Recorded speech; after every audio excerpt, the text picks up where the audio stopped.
4:30, así que va a ser una probadita. Ya me habían invitado a quedarme más tiempo con este maravilloso paisaje que tienen y clima. Yo salí hoy a las 5:30 de mi casa, que me voy al programa de televisión y de ahí al aeropuerto. Así que vamos a hablar hoy de género y sexualidad. Esta palabrita de género es una palabra muy chistosa porque suena igual en tres diferentes significaciones. Género es la palabrita que siempre hemos oído en español cuando te dicen qué género de música te gusta, qué género de literatura lees, el género humano, el género femenino, masculino, y quiere decir clase, tipo o especie. Pero luego también género es la traducción del inglés de gender, y gender en inglés es sexo. Entonces, cuando se habla del gender gap, de lo que se está hablando es de la brecha que hay entre los hombres y las mujeres, que se supone que son los dos sexos. Y luego hay una nueva acepción de género que se echó a andar desde los años 50, primero en el mundo de la psicología médica y luego ya pasó a las ciencias sociales y luego pasó a las políticas públicas, y es cuando la gente nos habla de perspectiva de género. ¿Qué es eso de perspectiva de género? Es una mirada que se fija en lo que en una cultura se dice que es lo propio de los hombres y lo propio de las mujeres. Yo siempre pongo un ejemplo un poco pelado, espero que no se me asusten, creo que no, pero si aquí la directora del Instituto de las Mujeres, Imelda, ¿no? Aparte de invitarlos a todos ustedes, hubiera invitado a una delegación de un país musulmán, por ejemplo de Afganistán, y hubiera invitado a una delegación de un país escandinavo, por ejemplo Islandia, y de repente aquí ahorita Imelda nos dijera a todos se me encueran, ¿qué íbamos a ver? Íbamos a ver que los hombres musulmanes, los hombres mexicanos, que hay unos cuantos, y los hombres islandeses escandinavos tienen lo mismo, pene y testículos. Y vamos a ver que las mujeres mexicanas, escandinavas y musulmanas tenemos lo mismo, vagina, clítoris y pechos. Pero el género, lo propio de los hombres y lo propio de las mujeres en un país musulmán, hace que las pobres musulmanas tengan que andar tapadas con unos velos y que los pelos al aire estén prohibidos. En un país como Afganistán, las mujeres no pueden manejar, no pueden votar, no pueden gobernar. Las ideas sobre lo propio de las mujeres no tienen nada que ver con las ideas que tenemos en México. Pero también en un país como Islandia, las ideas sobre lo propio de las mujeres han hecho que una presidenta de Islandia, lesbiana, casada con su mujer, sea aceptada por toda la población y nadie diga guácala, es una tortillera, es una marimacha. Entonces, ¿por qué en Islandia tienen una presidenta casada con su mujer, que además cuando viajaron a China fue todo un rollo porque en China está prohibida la homosexualidad? Y entonces los chinos decían, híjole, ¿cómo la vamos a presentar? Como su hermana, y ella decía, no, es mi esposa. Entonces los chinos parían chayotes y no sabían qué hacer, ¿verdad? Pero ven, el género son las ideas, es la cultura. Esta cultura se simboliza. Ahorita voy a explicar qué es esto de la simbolización. De distintas maneras la diferencia sexual. La sexuación es igual, más oscurito, con más pelos, con menos pelos. Los hombres todos tienen más o menos lo mismo y las mujeres todas tenemos más o menos los mismos. Y sobre esa diferencia vamos a depositar ideas, atribuciones y creencias. Yo siempre digo que cuando hablamos de simbolizar, un ejemplo que me gusta poner es el de un trapo verde, blanco y colorado, que de repente en Alemania o en Japón o en donde sea alguien lo podría agarrar para trapear el piso, pero nosotros en México a ese trapo verde, blanco y colorado lo hemos simbolizado como nuestro país. Y por eso cuando vamos y vemos de repente una bandera, no solo tenemos un proceso cognitivo que nos damos cuenta que ese símbolo nos está hablando de México, sino además emocional, nos emociona ver la bandera. Y a lo mejor nosotros en nuestras casas agarraríamos un pedazo de tela blanco con un círculo rojo y trapearíamos sin darnos cuenta que esa es la bandera de Japón y que si un japonés nos viera se iba a ofender muchísimo en lo que estamos haciendo. Entonces los seres humanos hemos simbolizado que por la complementariedad reproductiva que indudablemente tenemos, o sea, para procrear un nuevo ser se necesita un espermatozoide y un óvulo. Antes de la mitad del siglo XX, ese proceso se tenía que hacer con una relación sexual. En este momento ya sabemos que con la reproducción asistida se puede hacer en un tubo de ensayo, pero de todas maneras se necesita un insumo masculino y un insumo femenino. Y ustedes imagínense, desde el cambio del ser humano, cuando pasamos del paleolítico al neolítico, y éramos ahora sí que unos seres ahí peludos que medio sobrevivíamos, y de repente a uno de esos seres peludos le empezaba a crecer la panza y después de unos cuantos meses nacía una criatura. Esa fuerza que tiene el tema de la procreación hizo que desde hace mucho tiempo se empezara a simbolizar primero que las mujeres eran más mágicas que los hombres y luego que las mujeres requerían ciertos cuidados, pues que los hombres no. Salir a cazar con una panza de 6 meses, un mamut o un ciervo o un conejo no es lo mismo que para un hombre. Los hombres están construidos, digamos, de una manera distinta, los pectorales, la fuerza son un poco más altos en promedio que las mujeres, ¿no? Entonces se hizo la división sexual del trabajo y en esta división sexual se fue simbolizando que los hombres no solo son más fuertes físicamente, porque bueno, yo digo que a estas alturas de la vida las mujeres no tendríamos el menor problema de decir, pues si los hombres son más fuertes, que ellos sean los cargadores en las mudanzas y en los mercados, ¿verdad? Lo chistoso es que para ser presidente, secretario de Gobernación o secretario de Hacienda, pues no se necesita fuerza física. Entonces la fuerza física de los hombres, que tuvo una razón de ser hace mucho tiempo, en este momento para la toma de decisiones no es tan importante. Entonces a lo largo de los años, de los siglos, se ha ido simbolizando que los hombres son más racionales que las mujeres son más emocionales que los hombres. A veces es cierto, hay a veces mujeres muy racionales y hay hombres muy emocionales. Creo que la repartición de las características humanas ya es muy difícil decir los hombres son tal cosa y las mujeres son tan otra. Sin embargo, con respecto a la sexualidad, el hecho de que la actividad sexual tuviera consecuencias en el cuerpo de las mujeres, porque después de una relación sexual, pues el hombre se baña, se limpia y se va muy contento, pero tú no sabes si prendió o no prendió la vacuna, si te quedaste o no te quedaste embarazada. Y antes de que existieran los anticonceptivos, que los anticonceptivos se vuelven ya una oferta masiva a mitad del siglo XX, pues antes las mujeres sabían que el precio de tener una relación sexual era el poderte quedar embarazada.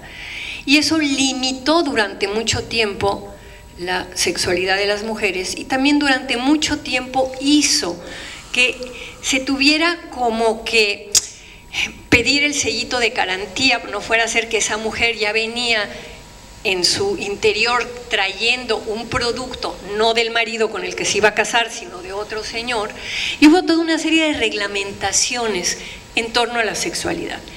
Eso ha ido cambiando con el tiempo. Ya el hecho de que exista en este momento la prueba del ADN para ver si una criatura es verdaderamente hijo de ese padre, porque bueno, hijos de la madre en general es fácil porque pues salen de la vagina, entonces pues es muy fácil decir salió de mi panza, como decimos algunas, pues es mi hijo. Los hombres tenían muchas dudas si esa criatura la habían procreado ellos o no, y por eso eran tantos controles a la sexualidad de las mujeres.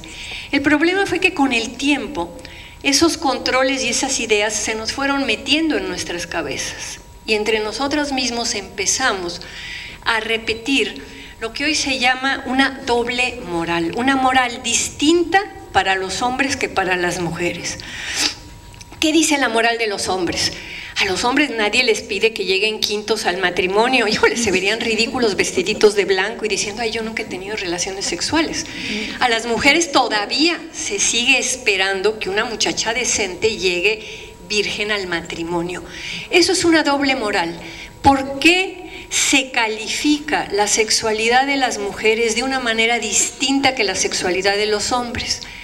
Eso está cambiando un poco generacionalmente. Los anticonceptivos permitieron que las mujeres desarrollaran su sexualidad mucho más libremente, sin consecuencias, y lo único que las fue, digamos, ¿cómo se dice?, achicando en su despliegue sexual, ya no fue el miedo a quedar embarazadas, sino el miedo al que dirán. Y el que dirán es que van a decir que soy una fácil, que soy una zorra, que soy una puta. Y las mujeres en nuestra cultura, y con ello cuando digo nuestra cultura, es la cultura judeocristiana occidental, de la cual México es parte, y México y América Latina, tiene divididas a las mujeres en putas y en decentes. Y putas no solamente son las trabajadoras sexuales que cobran, putas también son, lo veo con mis alumnas de la UNAM y del ITAM, la chica que tiene más novios, la que cambia mucho de novio, que tiene un novio y a los 2 meses cambia y tiene otro y a los 2 meses cambia, y eso es una puta.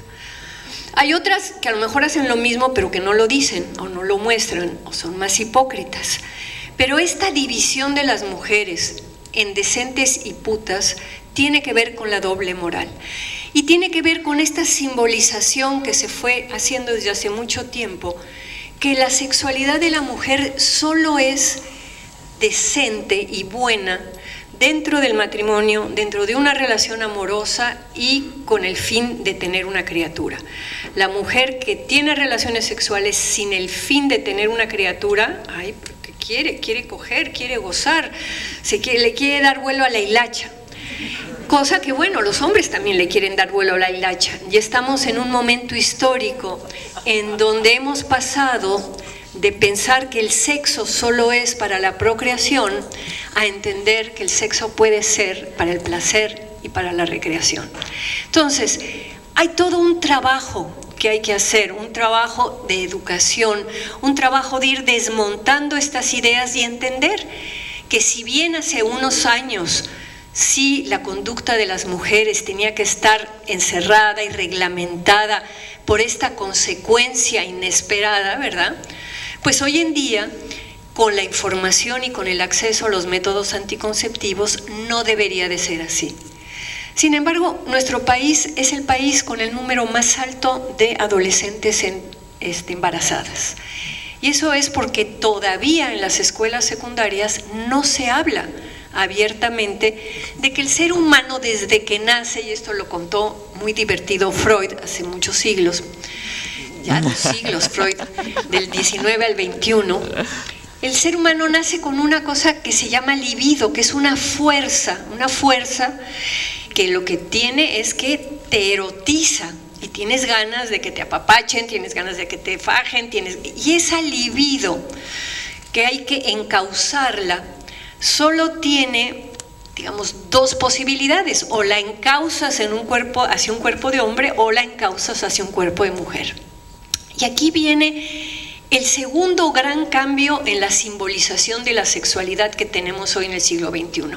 El primer gran cambio es entender que las mujeres nacen con las mismas ganas de tener relaciones sexuales que los hombres, y que son todos estos usos y costumbres y prohibiciones los que hacen que se vayan reprimiendo poco a poco, al grado que también México es uno de los países en donde las mujeres que no sienten orgasmo, las mujeres llamadas frígidas, es bastante alto. Pues ¿cómo vas a sentir si hay toda una prohibición, si hay toda, digamos, un castigo de, si tú buscas placer, quedar ubicada del lado de las putas y no del lado de las decentes? Ese es el primer cambio en la sexualidad y género.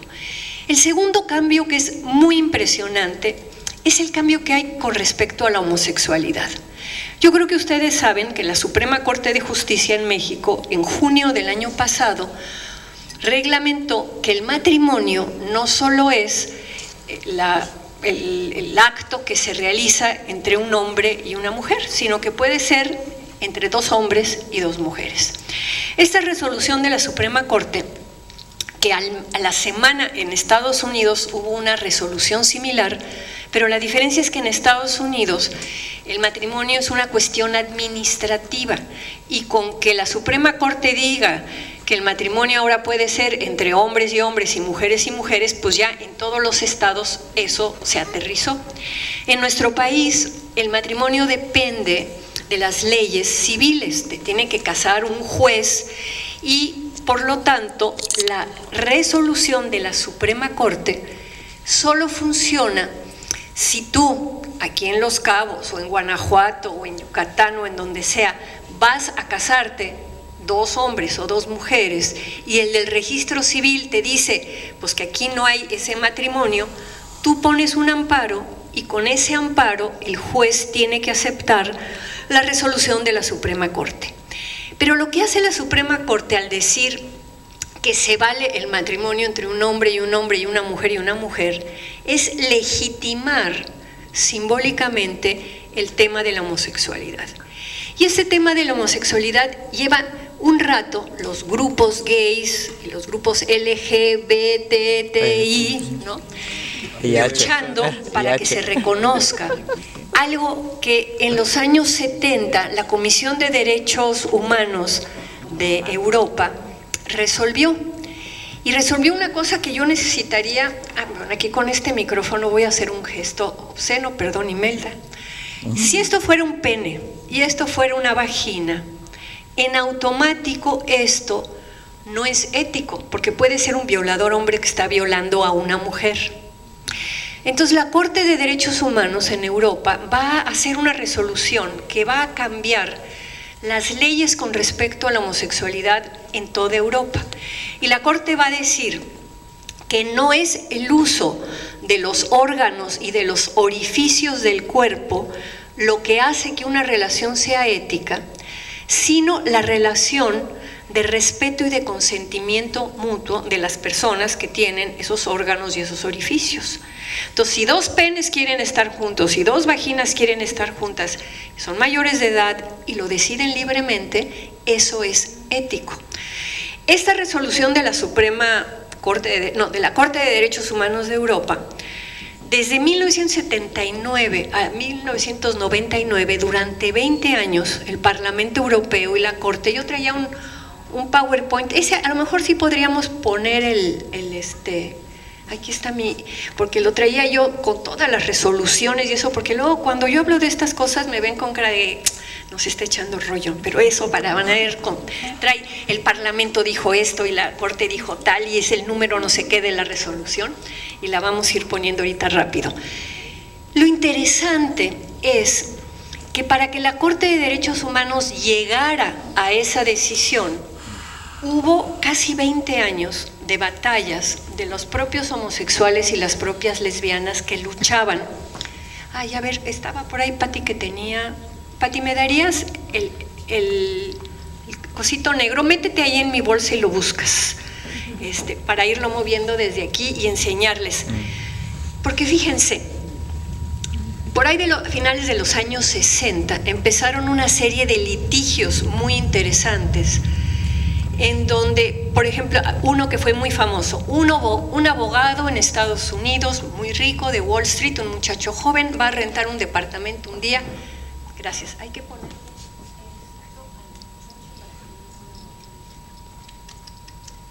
Sí se puede. Y este abogado, cuando llega a rentar un departamento, una señora tiene ahí un dúplex, vive ella abajo y arriba lo renta. Y le pregunta al muchacho, ¿usted es casado? Y él le dice, no, pero voy a venir a vivir con mi pareja. Y la señora da por sentado que la pareja es mujer, no le pregunta nada, y cuando a los 2 días llega el abogado con su mudanza y un muchachito que es su pareja, la señora se enfurece y dice, pinches putos maricones, yo no los quiero en mi casa. Pero él ya había firmado un contrato y era un abogado y se fue con un juez y le dijo, oiga, yo tengo aquí un contrato firmado y lo que yo haga en mi vida privada no tiene nada que ver con lo que la señora piense, yo no la voy a afectar a ella en sus derechos, yo voy a cumplir con mi contrato. Y la señora le dice al juez, pero es que son unos degenerados, es que la homosexualidad es una patología, yo no quiero unos enfermos en mi casa. ¿Qué tiene que hacer el juez entonces? El juez tiene que decidir quién tiene la razón. Y para decidir quién tiene la razón, tiene que entender qué es la homosexualidad. Y para entender qué es la homosexualidad, muchísimos jueces, no solo tuvieron que acudir con psicólogos, con psiquiatras, con antropólogos y a entender que la sexualidad humana, como dijo Freud, es esa fuerza, pues que la encauzas para este lado o la encauzas para este otro lado. Cuando ya esté ahí prendido, se llama género y sexualidad, lo ponen y yo ya desde aquí le muevo. Entonces, se tardó casi 10 años el Poder Judicial en Estados Unidos, en Europa, en Canadá, en muchos países. En México pues, lo acaba de hacer apenas el año pasado, en entender que lo patológico, lo enfermo, es la conducta que puede tener alguien. Sabemos que hay hombres que no son homosexuales, que violan mujeres y eso es patológico, pero tú no vas a decir la heterosexualidad es patológica por unos cuantos que violen mujeres, ni vamos a decir la homosexualidad es patológica por unos cuantos sacerdotes pederastas que abusen de los niños. Hay personas heterosexuales muy decentes y personas homosexuales muy decentes. Entonces, este cambio conceptual, primero con respecto a las mujeres, al derecho al placer, al tema de entender la doble moral y empezar a combatir la doble moral, y por el otro lado el tema de la homosexualidad y entender que tú no puedes juzgar a una persona homosexual simplemente por su orientación, sino la tienes que juzgar por sus actos, de si es una persona decente que tiene su pareja o de si es un loco que anda por ahí violando igual que también los otros señores andan violando. Estas dos puntas de la discusión de género y sexualidad en este momento en México están, ¿ya estuvo? Ah, perfecto, entonces dejen ver si se mueve con esto. Ahí está, dejen que les voy a pasar porque traía, y es bien, miren, esto es lo que les decía de la simbolización. Si hay hombre y hay mujer, lo que pasa es que creo que las personas de aquí no sé si alcanzan a ver, pero bueno, ¿cuántas posibilidades de relación sexual hay? Miren, hay lesbianas, mujer con mujer, mujer con hombre, hombre con mujer, y hay gay, hombre con hombre.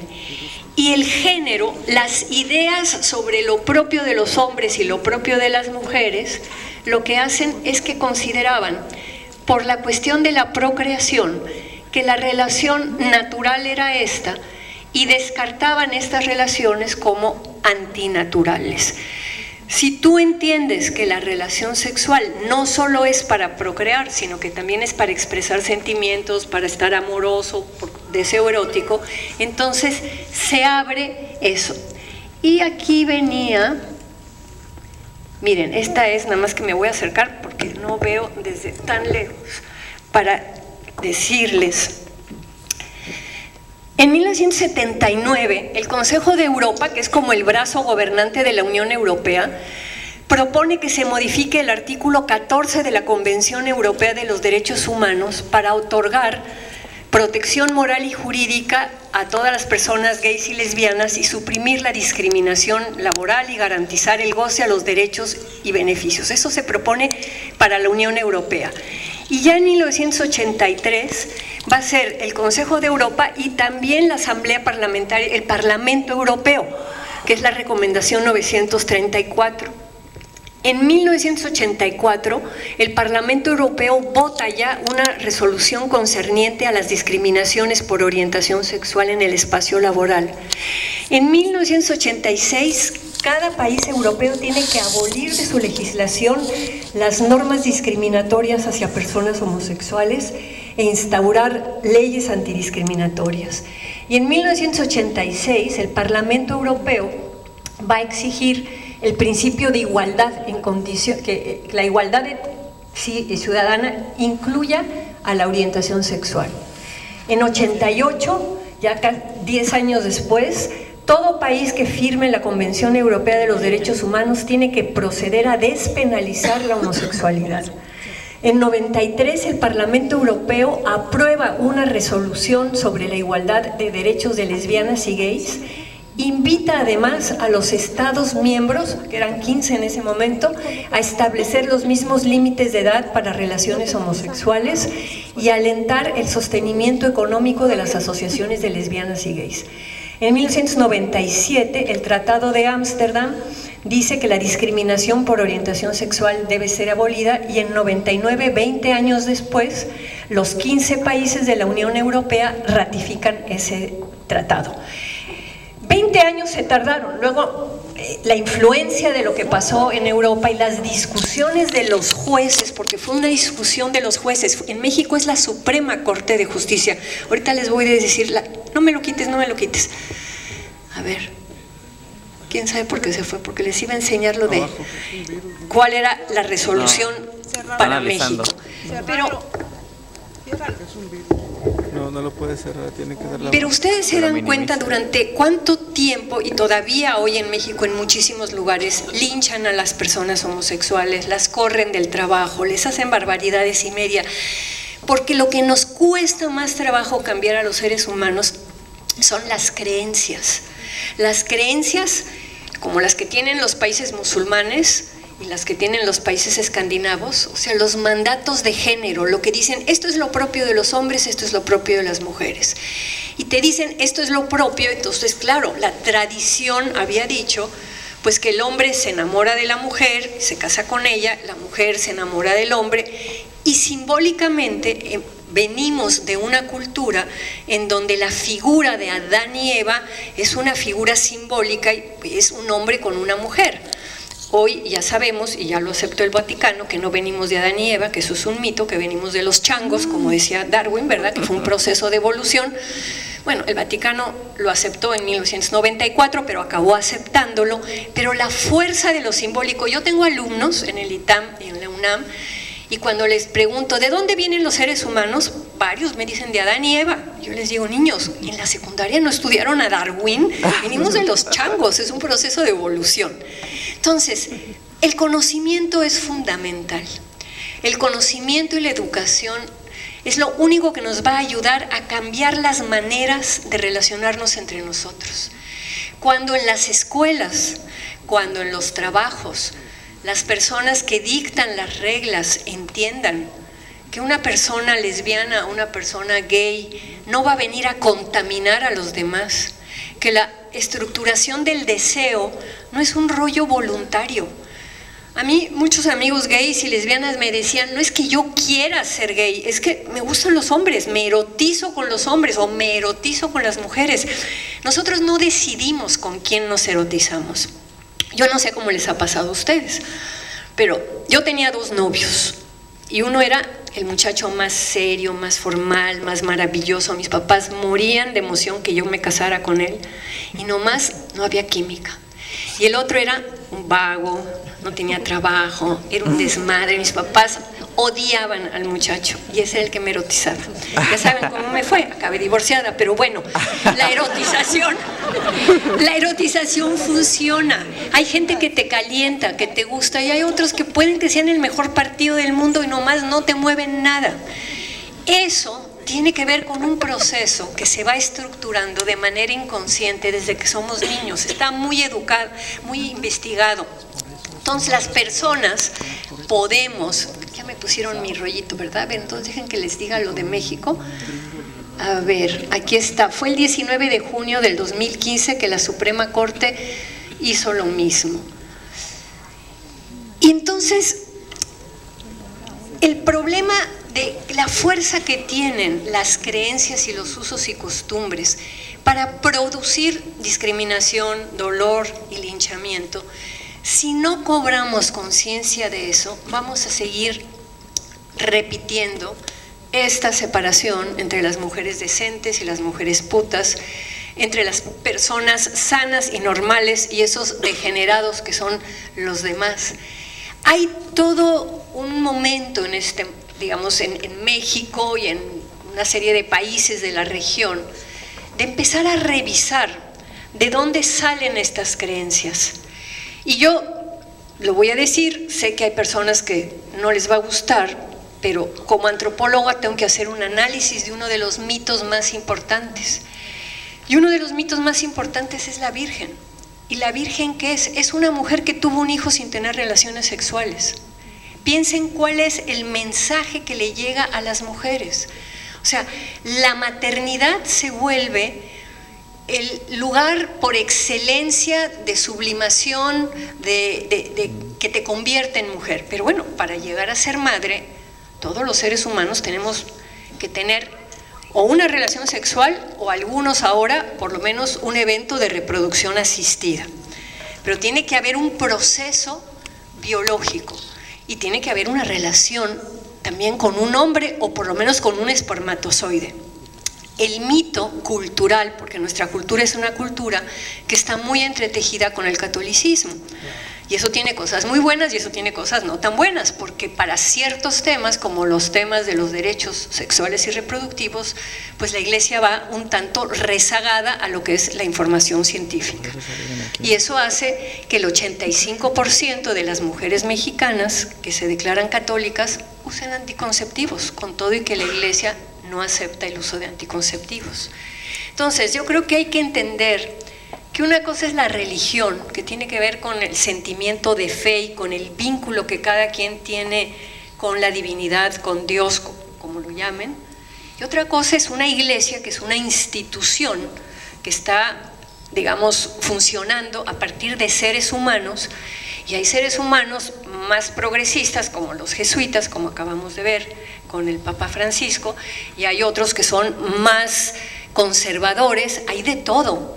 En la iglesia hay desde los legionarios de Cristo y el Opus Dei hasta los jesuitas y los dominicos. Y las ideas sobre sexualidad que tiene en este momento el Vaticano no son ideas que vean a las mujeres como seres humanos iguales que ellos. Es una institución en donde el sacerdocio está prohibido para las mujeres, porque las mujeres no tienen el tiempo, la capacidad, ustedes pongan la razón para poder ser sacerdotas. Hay otras religiones donde ya hay rabinas judías, pastoras protestantes, obispas, todo, porque ha habido un cambio en estas ideas de género sobre qué se desprende del sexo, porque todo al final nos va a llevar, como decía Freud, al sexo y a la sexualidad. Si la Iglesia Católica no permite en este momento que las mujeres sean sacerdotas, es por el sexo y porque consideran que la labor fundamental es en la casa, siendo madres y ocupándose de la familia. Entonces empezamos a ver que en nuestro país, nuestro panorama cultural está entretejido tenemos una frontera con Estados Unidos y hay muchas cosas que nos vienen de Estados Unidos y más a ustedes aquí, ¿verdad? Que los tienen, pero ahorita que venía yo en el camino, la cantidad de gringos que vi, creo que en la Ciudad de México nunca he visto tantos juntos. Y digamos, la influencia de Estados Unidos, la influencia de la religión entretejida con nuestra cultura, ¿no? Las distintas generaciones. Mis estudiantes de 20 y tantos años son muy distintos de mis estudiantes de posgrado que tienen 40 años. Mis estudiantes de 40 años de posgrado todavía les da cosa ellas invitar a salir a un muchacho. Están esperando junto al teléfono que les hablen para sacarlas. En cambio, mis alumnas jovencitas de 20 años son de un aventado que yo, híjole, y eso que soy feminista, pero son muy, muy aventadas. Entonces, estamos en un momento en donde hay que reconocer todas esas diferencias. Hay diferencias generacionales, hay diferencias educativas, hay diferencias regionales. México es un país en donde hay relaciones de género, relaciones con ideas sobre lo propio de los hombres y propio de las mujeres del siglo XIX. En ciertas comunidades rurales, en ciertas zonas indígenas se sigue pensando: la mujer no debe de estudiar, tiene que estar encerrada en la casa y cuantos más hijos tenga mejor. La mayoría del país tiene ideas de género, relaciones de género del siglo XX, pero son muy pocos los grupos, en general son grupos de élite intelectual o de élite política, que tienen ideas de relaciones sexuales del siglo XXI. Entonces, hay toda una posibilidad de malentendidos. si alguien que viene de una de las comunidades del siglo XIX se viene a estudiar a la Ciudad de México y la invitan a salir, como mis alumnos del ITAM, a un antro, bueno, se le van a parar los pelos de punta, ¿no? De la misma manera que si alguna de mis alumnas va a hacer trabajo de campo a una comunidad y no entiende que ahí no puede llegar con unos shorts que le enseñan media nalga y un escote hasta el ombligo, ¿verdad?, en el campo, pues no le va a ir muy bien. Entonces, el tema de empezar a entender los códigos de los demás y ser capaces de empezar a establecer puentes, ¿no? Y tratar de dejar de pensar que la manera en que tú crees las cosas es la manera y decir, no, hay muchas maneras y pues vamos aprendiendo y acercándonos. Y yo creo que una de las grandes vías, y con eso terminaba yo tengo todavía tiempo para sus preguntas, no crean, nada más que quiero adelantar un poquito estas cosas. Mira, les voy a pasar esto que era muy bonito, lo de la resolución de la Corte de Derechos Humanos, que ahí la escribí. Lo que hace que una relación sexual sea ética no es el uso de ciertos órganos y orificios del cuerpo, sino la relación de consentimiento mutuo que establecen las personas involucradas en el acto sexual. Pero yo me quería ir básicamente al mero final, aquí, en donde yo decía que todas las personas intersexuadas, que son las que no son ni hombres ni mujeres, sino que tienen ambigüedad genital, las personas homosexuales, las personas transexuales, las heterosexuales y las asexuales, todas somos iguales como seres humanos y todas deberíamos de tener los mismos derechos humanos. Es uno de los planteamientos básicos, más allá de nuestras diferencias. Y de ahí que social y políticamente se deba tratar a todas las personas como seres humanos iguales, aunque seamos muy diferentes, los derechos tienen que ser iguales para todos, y entender que las identidades relativas a la sexuación y al género no se construyen voluntariamente, sino que están cruzadas por procesos psíquicos inconscientes. Esto del inconsciente es todo un rollo. ¿Cómo sabemos que tenemos inconsciente? Yo digo que con los sueños, bueno, no lo digo yo, lo dice Freud. Yo de repente en la noche me voy a la cama y digo, voy a soñar que George Clooney se enamora de mí. ¿Y qué creen que sueño? Sueño que voy en un avión y que el avión va de picada y que me despierto toda angustiada. ¿Por qué yo no me pude comunicarle a mi inconsciente que me hiciera caso y soñar con George Clooney? Y sueño cosas rarísimas, yo no sé ustedes, pero gente que ya se murió, mi papá que se murió el otro día lo soñé, que venía y me decía. Eso lo que nos muestra es que hay una parte de nuestra mente que no tenemos control sobre ella y que esa parte ha guardado imágenes, sensaciones, momentos, afectos. En esa parte es donde se construye la orientación sexual, ahí está. Cuando somos chiquitos y chiquitas, van a ser los papás, las mamás, la familia, los olores, el placer, si tienes cólico, si no tienes cólico, tú vas a ir incorporando todas esas sensaciones, algunas placenteras y algunas displacenteras, y las asociaciones, las palabras. Yo digo, por ejemplo, que mi debilidad por los señores barbudos tiene que ver con mi papá. Mi papá se iba a trabajar en la mañana y cuando llegaba en la noche ya llegaba con la barba crecida y venía a darme el besito de las buenas noches, y yo que estaba enamorada de mi papá, ¿verdad? Fascinada. Y luego, qué casualidad que cuando ya soy grande me gustan los señores que se dejan la barba crecida, pues, ¿no? O sea, yo ya entendí eso, pero no entendí otras cosas de mí misma porque están en mi inconsciente. Entonces, una discusión sobre género y sexualidad tiene también que tomar en consideración que hay cosas que no se eligen voluntariamente. Tú puedes elegir, así si fueras una antropóloga sexual y dijeras, yo quiero saber qué se siente coger con una mujer. Entonces yo voy y aquí busco a alguien y digo, a ver, quiero probar contigo. Pero eso no quiere decir que yo me haya erotizado con ella, sino que estoy haciendo una actividad intelectual de quiero ver qué pasa. Hay personas que tienen relaciones homosexuales por privación en las cárceles o en los conventos, y tú solamente tienes muchos hombres juntos o muchas mujeres juntas, pues después de 1 año, 2 años, 3 años, 5 años sin coger, digo, ya te empieza a gustar la que está junto a ti, ¿verdad? Pero, digamos, eso no quiere decir que su orientación sexual sea de lesbiana o de gay, sino que la privación te lleva a eso. La necesidad. Entonces, dejen que vea aquí otra cosita.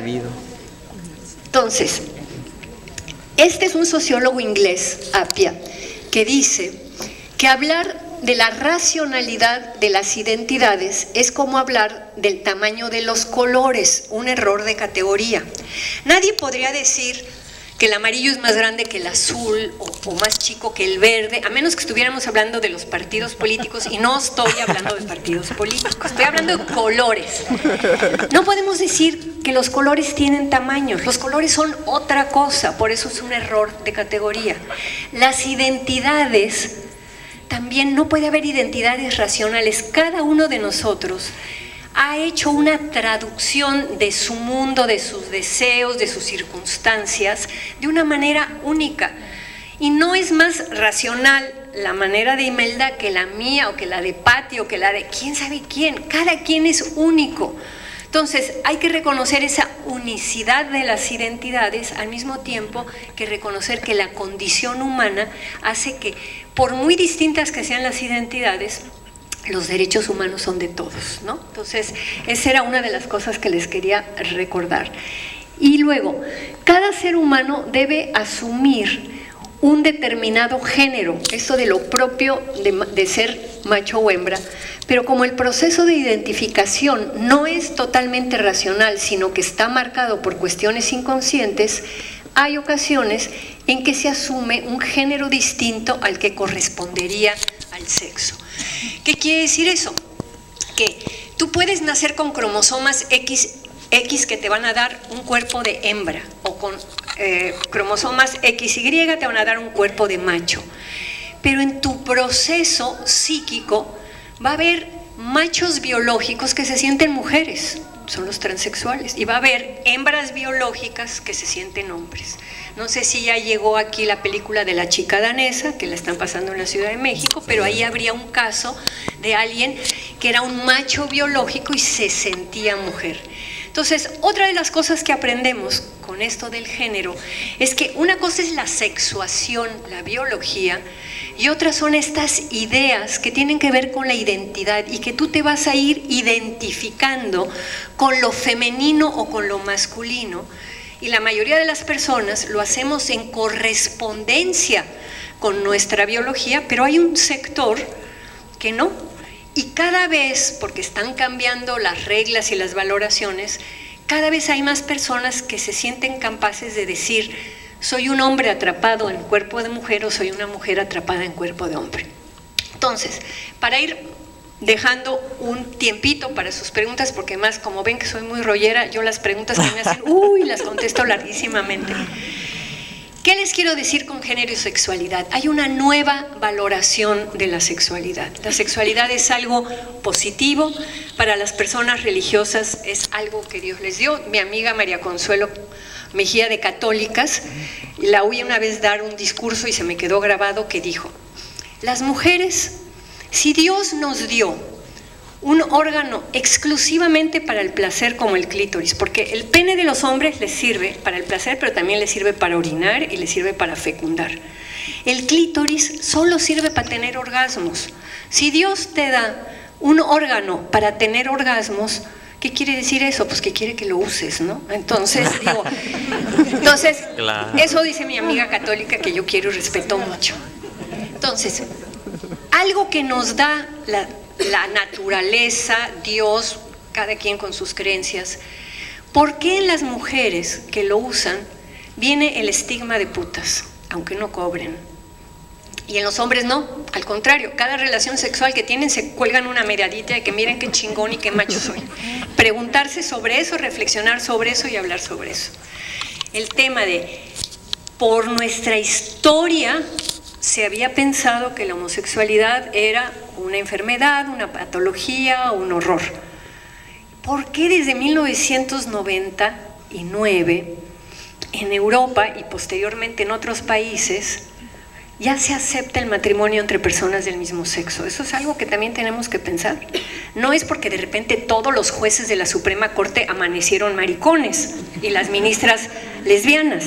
No, no, no es por eso. Es porque hay un proceso de conocimiento, de ir entendiendo cómo se construye la orientación sexual.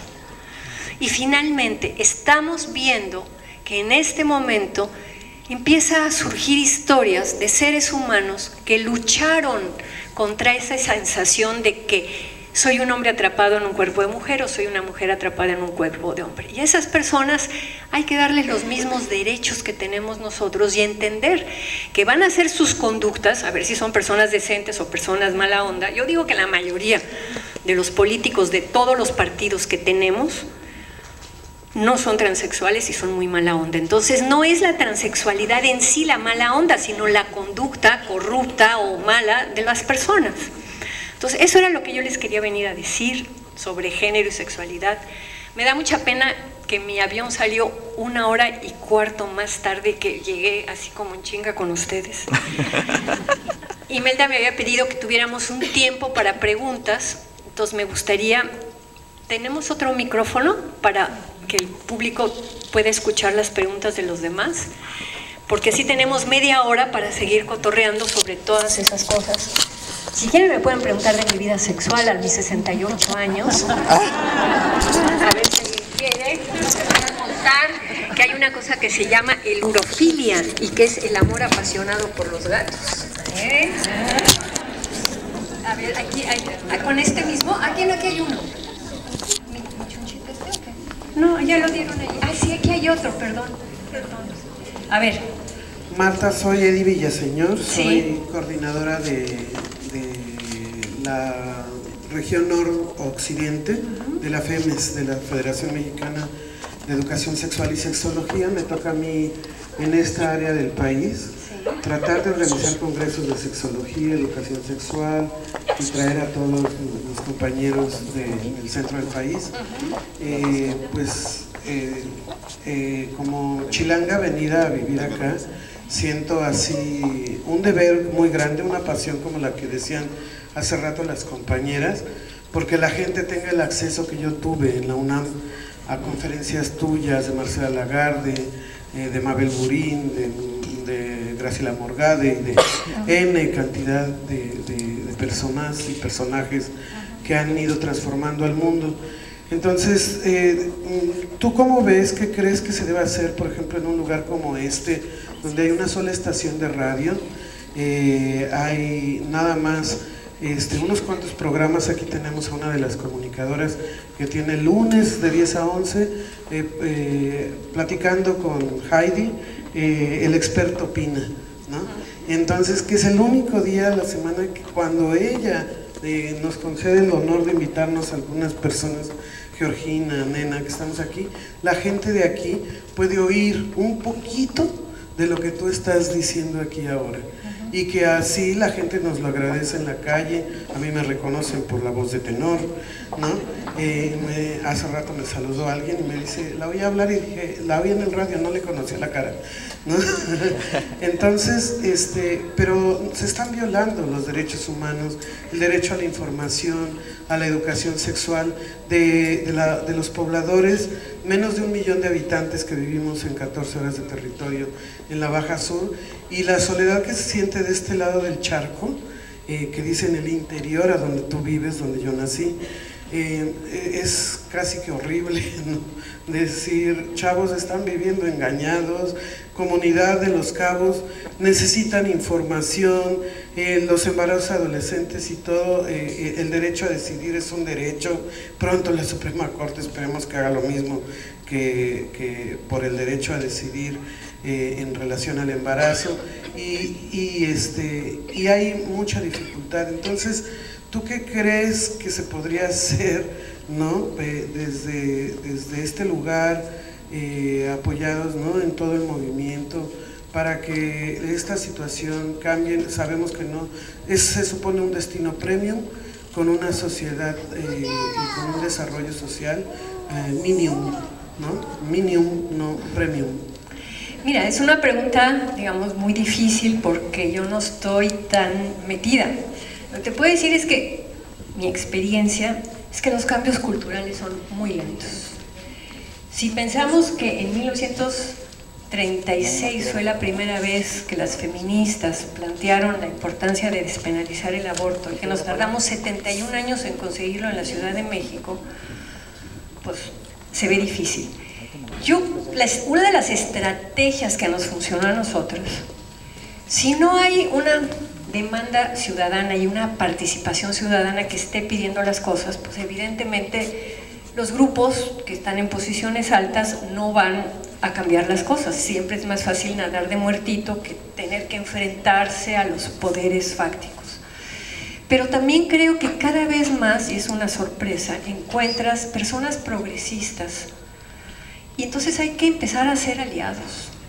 Hay que empezar a buscar, hay curas progresistas, hay funcionarios progresistas.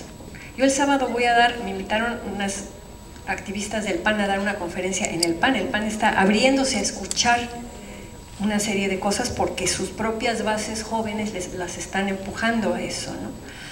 Aquí me acaba de invitar una directora del Instituto de las Mujeres que me imagino que si es un gobierno panista ella también debe tener esa afiliación, no la conozco tanto. Entonces yo creo que lo importante es hacer un mapa. ¿Dónde están tus aliados? ¿Y cuál es el tema que más les importa? Evidentemente que si tú llegas con el tema del aborto, que es un tema muy difícil, todo el mundo se asusta y cierra la puerta.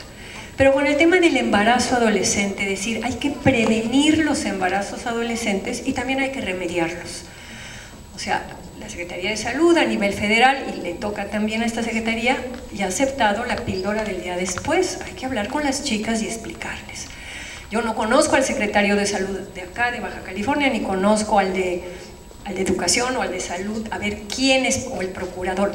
Debe haber alguno en el gabinete que sea más progresista que los otros. Y a ese llegar y plantearle, tenemos un problema grave con embarazo adolescente, tenemos una aliada en el Instituto de las Mujeres, queremos hacer algo, ¿qué se puede? Que venga la del Instituto Federal. Es decir, cada estado tiene su propia dinámica, ¿no? Entonces, si tú tienes una población, yo diría que además ustedes están en una situación muy compleja porque como están en el paraíso, la gente entre organizarse, ir a una marcha, ir a estar en la playa y viendo el panorama que ustedes tienen, pues la gente quiere estar en el paraíso. Si estás en el DF, que es horrendo, bueno, en la Ciudad de México, en la CDMX, si estás en la CDMX, entonces, que está el smog y el ruido y todo, añoras venir a Los Cabos. Entonces aquí va a ser difícil, a lo mejor, que la gente se movilice, porque ahí es un paraíso, y en los paraísos no hay mucha movilización política. Entonces más bien tienes que hacer una estrategia de quiénes pueden ser tus aliados y cuál es el tema que generaría menos resistencia y más apertura. Y digo, pueden hacer que venga uno de los ministros a explicar por qué el matrimonio entre personas del mismo sexo al Poder Judicial de acá. Digo, no inviten a las feministas porque el Poder Judicial en general, las feministas ya de por sí tenemos mala fama y encima con el Poder Judicial peor tantito, pero por suerte ahora los ministros, excepto uno, Medina Mora, ese no está muy convencido, pero los otros 10 sí, podrían venir. Entonces ustedes tienen que buscar personas que tengan legitimidad frente a la gente de aquí. Imelda es un poco atípica en el sentido de haberme invitado a mí, que bueno, yo lo agradezco mucho la invitación, pero digamos, y creo que sí merece un aplauso aquí nuestra directora.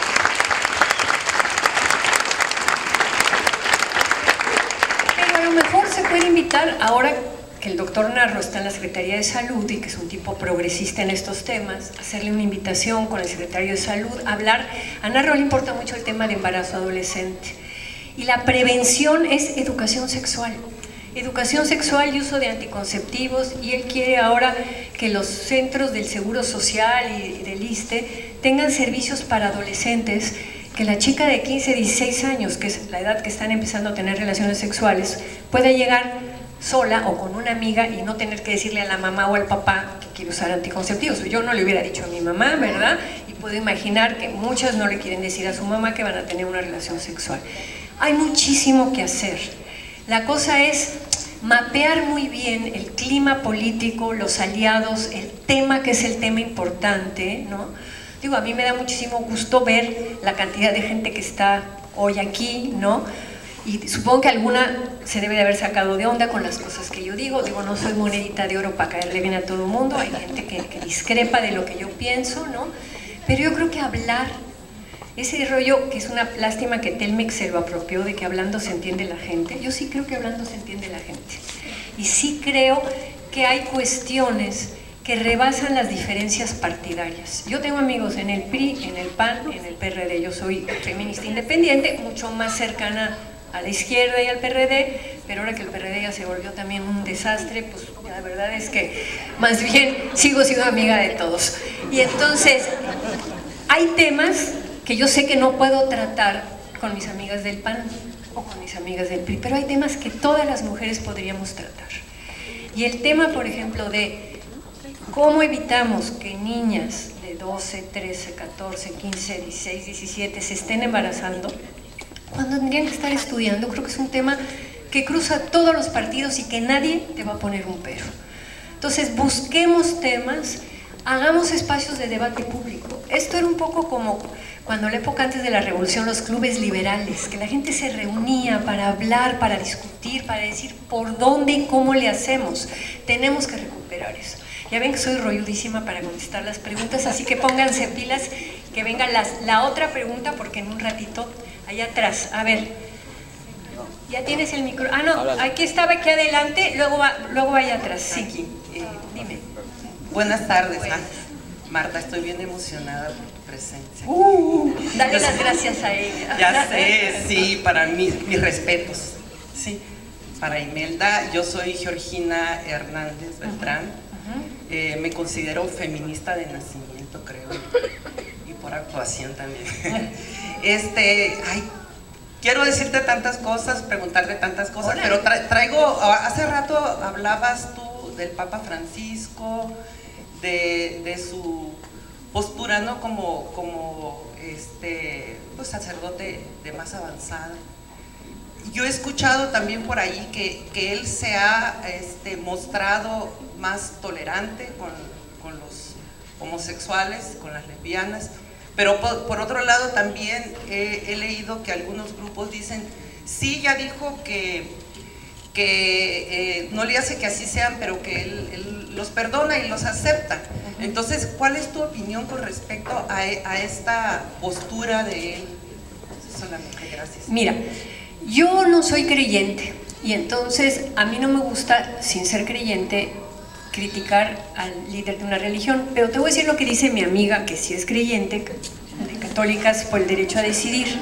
Dice que el Papa está cambiando muchas cosas, pero que la institución es una institución muy complicada y no puede cambiar todo. Él tuvo esta frase famosa de ¿quién soy yo para juzgar a los gays? Así dijo, ¿no?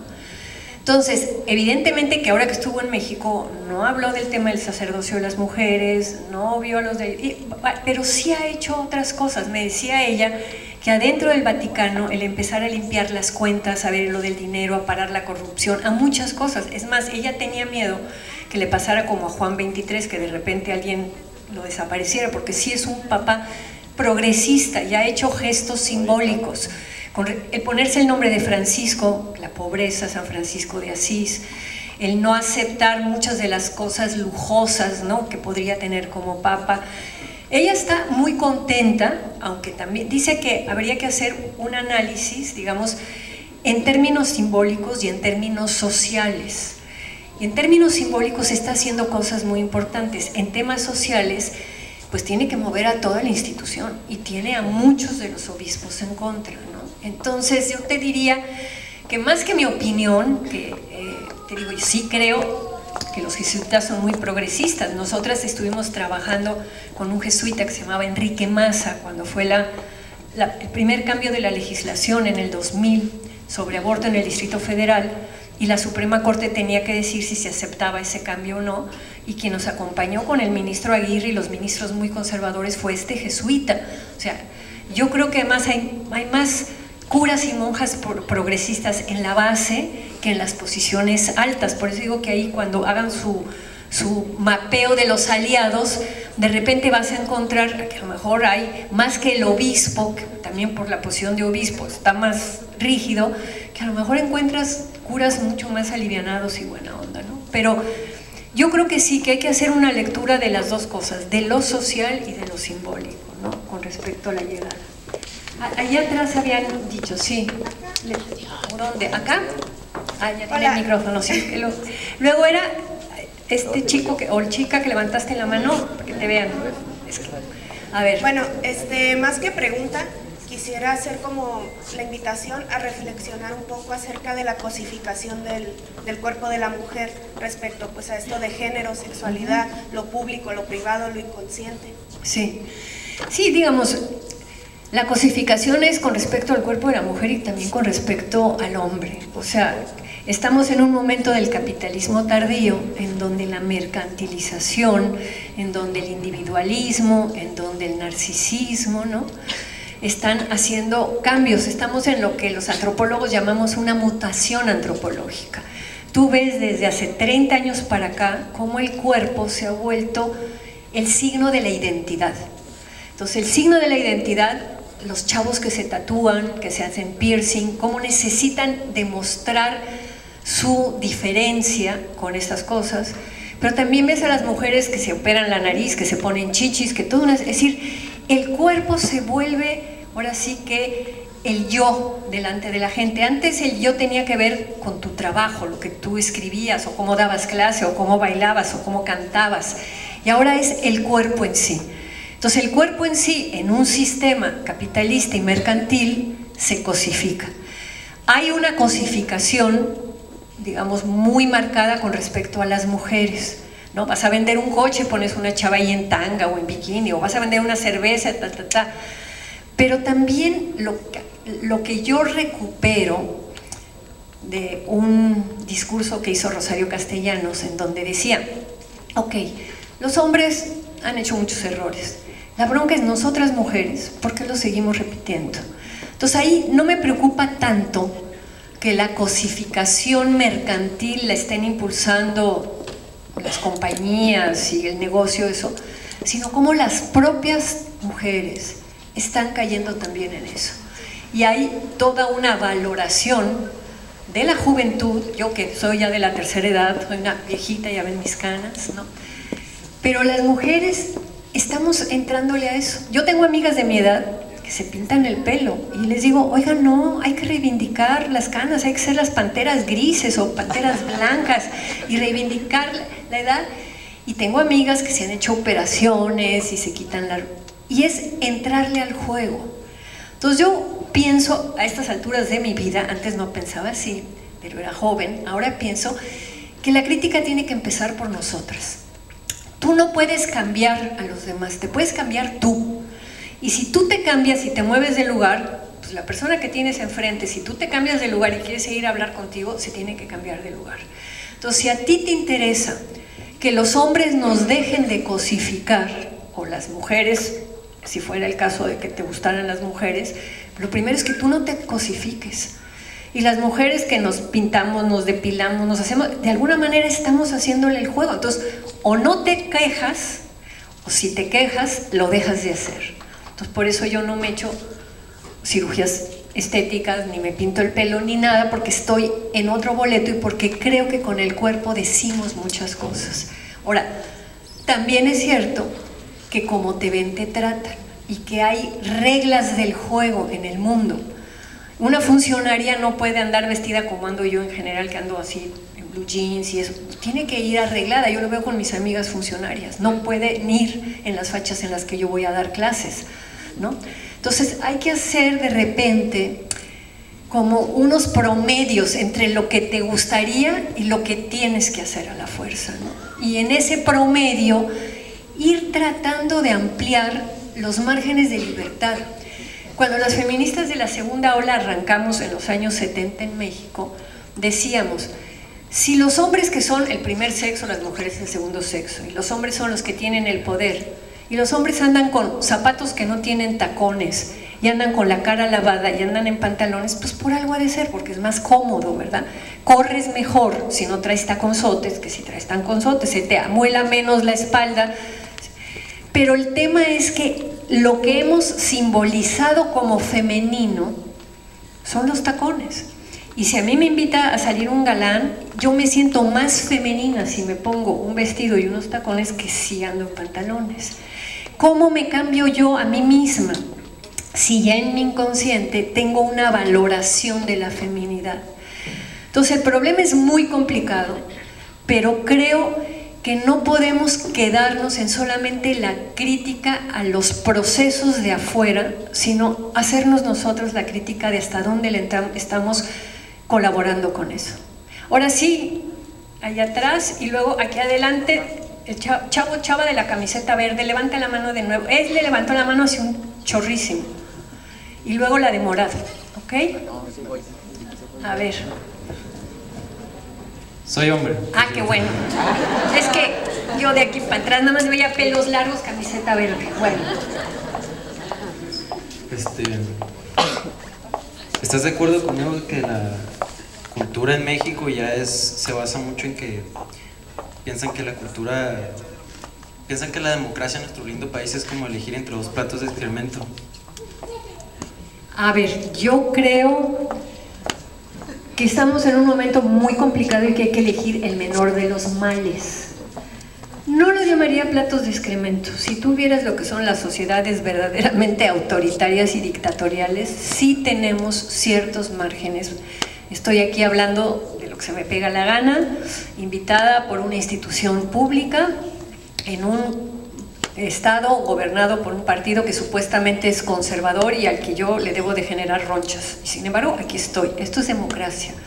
No es la democracia utópica a la que queremos llegar. Derrida siempre dice que la democracia está por llegar, que lo que vamos avanzando nos ayuda a ver todo lo que todavía falta. Pero también entiendo que para un joven lo que hay no le guste y que diga es caca. No digas es caca, mejor di cómo lo cambio, cómo le entro, cómo le hago para que el menor de los males. Yo sí creo que hay que votar, yo sí creo que los partidos, con todo y que me chocan las cosas que hacen, son el instrumento para poder organizar ciertas cosas, ¿no? Pero bueno, también hay una brecha generacional entre tú y yo. A lo mejor tú eres de los chavos de la primavera árabe, de los indignados, del Podemos, de todo un movimiento que yo también espero que cuaje en México y que logre cambiar las cosas, ¿no? Pero no lo veo tan negativo como tú y tampoco lo veo positivo. Creo que sí estamos en un momento político difícil, pero sí veo. Digo, yo pienso que yo fui de los estudiantes de 68, a mí me tocó Tlatelolco, entonces de esa época de Díaz Ordaz, ahorita sí ha habido cambios. Y sí, digamos, puedo ver eso. Hoy dije barbaridades para mucha gente, pero las pude decir libremente. Y yo no sé si voy a meter en una bronca a la directora del Instituto de la Mujer. A lo mejor le van a sacar, trajo esa asquerosa abortista, estar hablando de orgasmos y de clítoris. Bueno, esa es una forma de democracia también, ¿no? A ver, la chica de morado. Hola, muy buenas tardes, Marta. Mi nombre es Evelyn Marrón y vengo del Colegio Misión y quisiera saber tu opinión acerca de dos preguntas sobre mi proyecto de las redes sociales. Una de las preguntas es, ¿qué opinas tú de las mujeres que se exhiben en las redes sociales? Mira, lo que te voy a contestar no te va a gustar, que están en su derecho de hacerlo. Que es una pena, no es mi gusto. Para empezar, yo no estoy en las redes sociales, yo no tengo televisión, yo soy como siglo XIX más o menos. No tengo Facebook, no tengo Twitter, nunca he visto qué es eso. Sí me dicen que hay todo un fenómeno de chicas que medio hacen striptease o se encueran o cosas. Bueno, pues tiene que ver con el narcisismo, con el exhibicionismo, me puede parecer patético, pero están en la libertad de hacerlo. Y también me parece que deberíamos de preguntarnos, ¿qué les pasa después de hacer eso? O sea, ¿qué ganan, qué pierden? ¿Qué significa que hagan eso? ¿No? Esa sería como mi contestación. Y mi segunda pregunta es, sí. ¿Crees que el machismo se ejerce también en las redes sociales? Te digo que no ando en las redes sociales. Yo lo que creo es que las mujeres también ejercemos el machismo. El machismo no es un problema de los hombres, es una ideología, es una manera de entender el mundo y pensar que los hombres, porque son más hombres, o que la fuerza es lo que cuenta. En México, en la Ciudad de México, yo odio a las señoras con camionetota que manejan machistamente. Yo tengo un coche chiquito, ¿no? Entonces me echan la camionetota o se paran de doble fila para que los niños bajen. Son señoras, pero son machistas. Entonces el machismo es una actitud, es un pensamiento, no pasa por el cuerpo. Me imagino que en las redes sociales hay hombres y mujeres y que debe de haber conservadores y progresistas y machistas y feministas. No he entrado en las redes sociales, no te lo puedo decir. De nada. A ver, de este lado. Hola Marta. Hola. Gracias por estar aquí. Gracias a Imelda. Soy Tomás Llamas, soy psicólogo, soy docente de la Universidad Mundial. Traje Sí. al grupo que le doy clases, aquí está presente. Sí. Estoy trabajando en los temas de masculinidades y entiendo que te tienes que ir ya casi, es rápido nada más. Básicamente a las 3 me tengo que ir. Sí. Para llegar a las 3:40 al aeropuerto. Okay. Pero bueno. Sí, rápido ¿qué es lo que tú ves que nos hace falta a los hombres? Uno, para estar presente, y dos, para responsabilizarnos más en los temas de género. Porque comúnmente se cae en la falsa idea de que cuando se habla de temas de género es exclusivo de las mujeres, cuando también a los hombres nos toca estar presentes. Claro. Eso por un lado. Y por otro ¿qué sugerencias nos das a los hombres que estamos trabajando en las masculinidades y que estamos resignificando la masculinidad? Es decir, el machismo sí está presente en las redes sociales, contestando un poco a la compañera que preguntó eso, porque el machismo, como ya lo dijiste, lo ejercemos tanto hombres como mujeres, consciente o inconscientemente. Entonces, nada más. Antes de contestarte, ¿alguien me traería un poquito de agua o una coca? Si hay coca es mejor, si no, agua, porque el agua es para las plantas, pero es la segunda opción, la mejor es la coca. A ver. Gracias. Gracias. No, ya con esto, gracias. Sí, no, ya con esto está. El gran problema con los hombres es que no se quejan, que la masculinidad les impide quejarse del precio que tiene ser hombre, que tienen que ser valientes, que siempre se les tiene que parar, que tienen que ser fuertes, que no tienen que... ¡Ay, la coca! Gracias. Gracias. Sí, gracias. Bueno, entonces, ¿qué se puede hacer con eso? Pues que las mujeres que están alrededor les empiecen a decir, oye maestro, ¿te das cuenta qué chinga te estás llevando, verdad? ¿Te das cuenta qué tal? Y ayudarlos a que protesten y a que se quejen. El feminismo crece porque las mujeres nos atrevemos a quejarnos de un arreglo que nos parecía injusto, pero también hay un arreglo muy injusto con los hombres, y los hombres, porque son muy hombres, no se quejan. Entonces no va a poder cambiar la masculinidad mientras a los hombres no les caiga el 20, y para que les caiga el 20, la gente solamente se mueve por dos cosas en la vida, por lo que le duele o por lo que le apasiona, no hay de otra. A ellos no les apasiona el tema de la igualdad, porque como están arriba, pues digo, no les gusta eso de bajar un escalón, ¿verdad? En cambio, ay, muchas gracias, Pati. No me vayas a dar tus bichos, con el vasito. Mejor lo tomo directamente de aquí. Oigan, esta agua está limpia, Ya llegó mi coca ya, gracias de todas maneras. Entonces, creo que hay que hablar de los costos de la virilidad. Yo he estado dando talleres en secretarías de Estado, mixtos a hombres y a mujeres, y es impresionante cuando los hombres empiezan a hablar de cómo el jefe se va a comer a las 3 de la tarde en la Ciudad de México y regresa a las 6, y el trabajo les empieza a caer a ellos a las 7 de la noche, 8, 9, 10, 11 de la noche. Las mujeres no, porque la mujer le dice al jefe, yo tengo que irme a las 5 porque mi hijo sale, y el jefe acepta que la mujer se vaya a recoger al hijo. Si el hombre dice, tengo que ir por mi hijo, pues pinche mandilón, ¿para qué te tienes a tu pinche vieja, no? O sea, tú te quedas aquí hasta la hora que tienes que quedarte. Entonces los hombres no se quejan de los horarios excesivos de trabajo. No se quejan de que el servicio militar ha sido una chinga para los hombres. No se quejan de que los hombres se están muriendo en los enfrentamientos con los narcos y el ejército y eso. El feminicidio es horrible, pero muere un 2% de mujeres matadas por hombres, y en cambio 98% de hombres matan a hombres, y nos parece muy natural, y los hombres no están protestando. Entonces, el que los hombres no vean los problemas que les ocasiona la virilidad, claro que es un problema. ¿Y cómo vas a hacer que los vean si además tienen una situación que en otras cosas los favorece? Porque también es cierto que los favorece.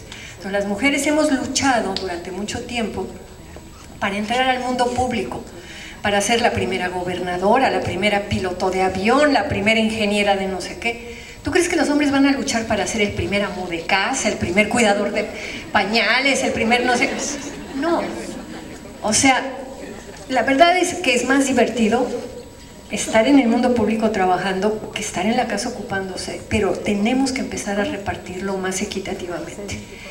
Y lo que pasa es que las mujeres, con tal de tener un hombre, les aguantan esas reglas sociales y es muy difícil cambiarlas. Para una pareja es muy difícil si la mujer empieza a ganar más que el hombre, los demás amigos empiezan a burlar de él, un hombre que se queda sin trabajo, o sea, hay toda una problemática, pero los hombres tienen que empezar a hablar y tienen que empezar a protestar de lo que es el costo de la masculinidad.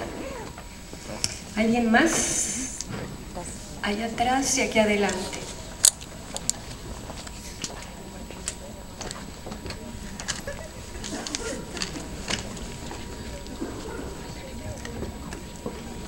A ver.